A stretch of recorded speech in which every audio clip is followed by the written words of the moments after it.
ഇപ്പോൾ ഞങ്ങൾ പ്ലേസ് വെൻഡം മാളിലേക്ക് എത്തിയിരിക്കുന്നു. അതിബൃഹത്തായ ഒരു മാളാണ് പ്ലേസ് വെൻഡം.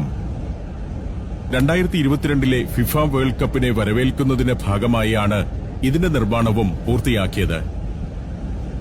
കൃത്യതയാർന്ന ലൈറ്റിംഗും LED ഡിസ്പ്ലേകളുമെല്ലാമായി രാത്രിയിൽ കെട്ടിടത്തിന് ഒരു പ്രത്യേക ചന്തമാണ്. ചുറ്റോടു ചുറ്റും കെട്ടിടങ്ങളും അതിന്റെ നടുവിൽ ഒരു തടാകവുമെല്ലാമുള്ള ഒരു കെട്ടിട സമുച്ചയമാണിത്. തടാകത്തിന്റെ കരയിൽ ആളുകൾക്കിരുന്ന് ഭക്ഷണം കഴിക്കാവുന്ന സ്ഥലങ്ങൾ, വലിയ ഫുഡ് കോർട്ടുകളാണ്. അതെല്ലാം തന്നെ അലങ്കരിച്ച് ഒരുക്കിയിരിക്കുന്നു. രാത്രിയിലെ ഷോപ്പിംഗ് ആണ് ഇവിടുത്തെ പ്രധാന പരിപാടി. തടാകത്തിന് ചുറ്റോടു ചുറ്റുമുള്ള കെട്ടിടം ഫ്രഞ്ച് ശൈലിയിലാണത്. ശരിക്കും പ്ലേസ് വെൻഡം എന്നത് പാരീസിലെ ഒരു ചത്വരമാണ്. അതിനു ചുറ്റുമുള്ള കെട്ടിടങ്ങളെ അനുകരിച്ചു തന്നെയാണ് ഈ മാൾ രൂപപ്പെടുത്തിയിരിക്കുന്നത്. നടുവിലുള്ള തടാകത്തിൽ ഫൗണ്ടനുണ്ട്. പ്രത്യേക ഇടവേളകളിലാണ് അത് പ്രവർത്തിക്കുക. മുകളിലെ മട്ടുപ്പാവുകളിലും ആളുകൾക്ക് ഇരുന്ന് ഭക്ഷണം കഴിക്കാം.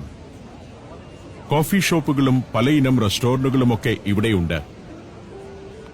മാളിനകം എങ്ങനെയാണെന്ന് കൂടി ഞാൻ കാണിക്കുകയാണ്.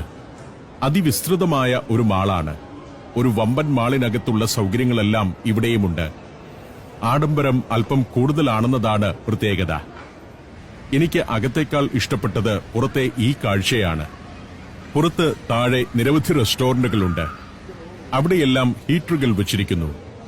രാത്രി നല്ല തണുപ്പായതുകൊണ്ടാണത്.